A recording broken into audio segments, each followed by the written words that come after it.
Hello everyone, this is ThickChickVlogs, and I decided to come on here right quick, and I know you can't see me. I decided not to get on camera because I looked a hot mess, but anyway, what I decided to come here and talk about is a job that I had for about 6 years, a job that I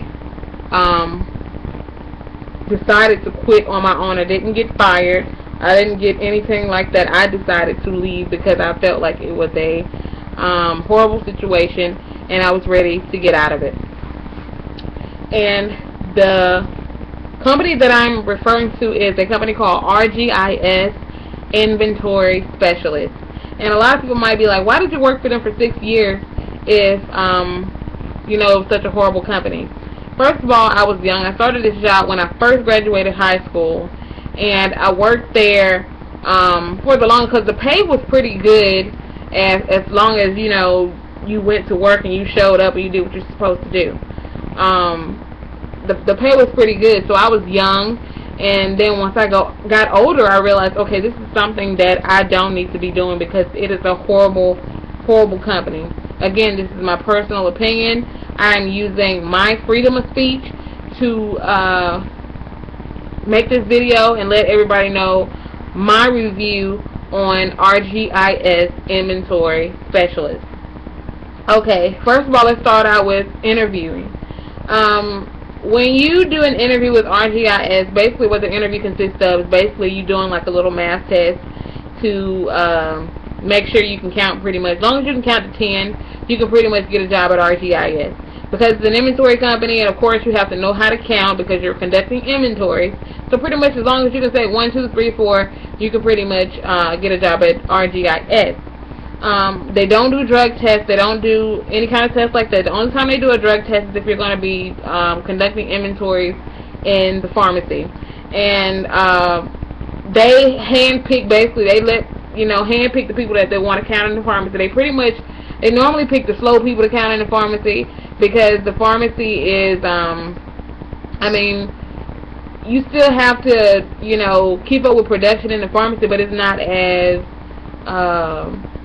paramount, especially now that I think they have separate portables for the pharmacy. That way it doesn't bring down the store's average.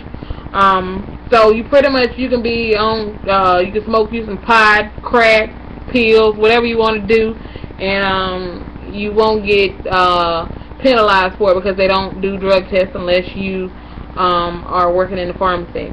Let's talk about alcohol consumption.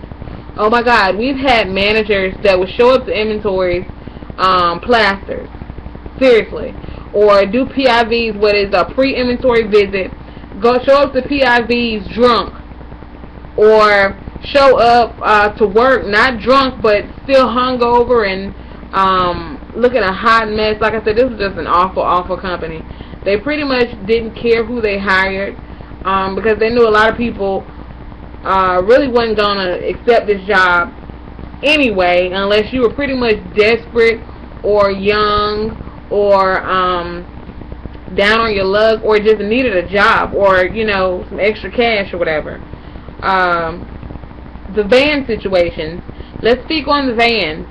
They have 15 passenger vans, some minivans. Pretty much with the 15 passenger vans, just put it like this. They will put 15 people on a 15 passenger van, which I know what everybody's probably saying, like, it's a 15 passenger van. That's what it's for, 15 people. No, it's not. Especially when you got different sized people on these vans. They would schedule 15 people to get on a 15 passenger van, and sometimes you would have to travel an hour, 2 hours, sometimes 3 hours. 3 hours going, 3 hours coming back, and you would be on a 15 passenger van smashed up with somebody who probably 200, damn near 300 pounds next to you.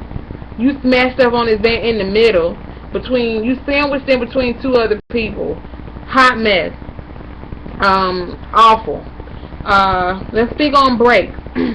You put it like this: you would know what time you were going to work. Sometimes you would have to get up 2 or 3 o'clock in the morning to be in an inventory by 7, depending on where the inventory was located. Just say, for instance, you live in Brooklyn, New York, and your inventory was in Manhattan. You would probably have to leave your house a couple hours early to get to that inventory.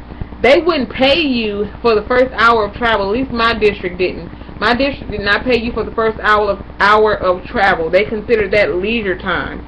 My thing is this: I'm in your van, headed to your inventory. I should get paid for it.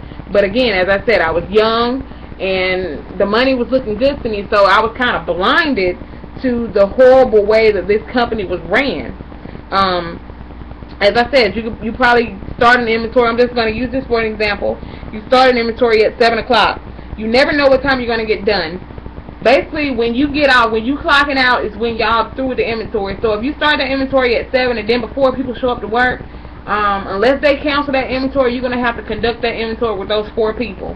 And if that store took you, just say for instance it was supposed to be 10 people scheduled and only 4 showed up, if that store manager or whoever decided that they didn't want to cancel their inventory because they already prepped the store and everything and they have everything ready, and you only got 4 people to count it, it might have only took you 3 hours to count up those 10 people, but because there's only 4 of you guys, you probably got the 4 slowest people in your district. It's probably going to take you 5, 6, 7, probably 10 hours to count a 3-hour store. And that's just the way it is. So you always know what time you're going to work, but you never know what time you're going to get off. Horrible. Your knees. Oh my God. When I tell you, a lot of people used to use what they call those gardening pads, which you use when you're gardening. You put the pad on the floor, what they call knee pads. Put the pad on the floor and you put your knees on the pad, because a lot of times you have to get down real low and look under shelves to count stuff and all kind of stuff like that. So unless you got some knee pads, your knees gonna be fucked up. When I tell you fucked up, I mean fucked up. Especially if you dark like me, your knees gonna be black as damn tar. They're gonna be hurting. You're gonna be in some awful pain. When I tell you, managers. Oh my God. Like I said, they don't give a damn who they hire to be a manager. Crackheads, dope heads, dope fiends. It don't matter. They will give you a job as long as you come to work, show up to work, and do what you're supposed to do. They don't care if you're drunk. They don't care if you stink. They don't care if you not presentable. It doesn't matter. I had this manager. I'm not gonna mention any names. I had this manager who used to show up to our inventory. His head used to be knotty. This Negro used to have cotton balls in his hair, to where he just woke up and just got his hand just like, ugh, like, okay, I'm just gonna run my hand through my hair, and that's gonna be it. Show up, clothes wrinkled, dirty, he stank, still got boogers in his eye, just didn't give a damn. They walk in the store and the store manager looking at you like, who is that? Like, oh, that's our area manager. And they're looking at you like, that's your area manager? Like, they hiring people that look like that. Not saying anything about anyone's ethnicity, because that's not what this video is about. The video is about being presentable and conducting yourself in a professional manner. And when you work around people like this, it's hard for you to be professional when everybody else around you is being unprofessional. I mean, you try as best you can, but at the same time, it's kind of like, it's an embarrassment, pretty much. And they would have, the schedules were just awful. It was pretty much, it's flexible. You can pretty much tell them what hours you can work or what hours you can't work. But the thing is, you can't really tell them what hours you can and can't work, because you know what time you're going, but you never know what time you're going to get off. So if you tell them you have to be off by 5, okay, if you start an inventory at 8 and we're 3 or 4 hours away from home and you're supposed to be off at 5, we're 3 or 4 hours away from home, so, and you on the company van, so you can't leave until everybody else leaves. So it's pretty much you just have to take the entire day off. Like if you have another job you have to be at work at such and such time, you pretty much don't need to work that entire day, unless it's a local inventory to where you drive your own car there and you can leave whenever it's time for you to leave. Let's talk about let me see, I talked about the interview, talk about the managers, drugs, the vans, breaks. Oh my God, let's talk about breaks. Oh my God. Like I said, you might start an inventory at 7 o'clock, and you never know what time you're going to get done. You only get a 10-minute break, okay? Sometimes, depending on how long the inventory is. I've gone working 12 hours with only a 30-minute lunch break. That's it. Sometimes you work an 8-hour shift and you don't get no damn break. Oh, we're almost done. We're almost done. See, the thing is, the store is huge as hell. So you don't know how much they got left in this department or that department. But it's almost done. It's almost done. And so pretty much a lot of people used to, you know, you look it up, you like, what is the person that these mothers went to the bathroom and took their own break, because it was horrible. I remember working in one store. It was so hot. It was, I mean, it was awful.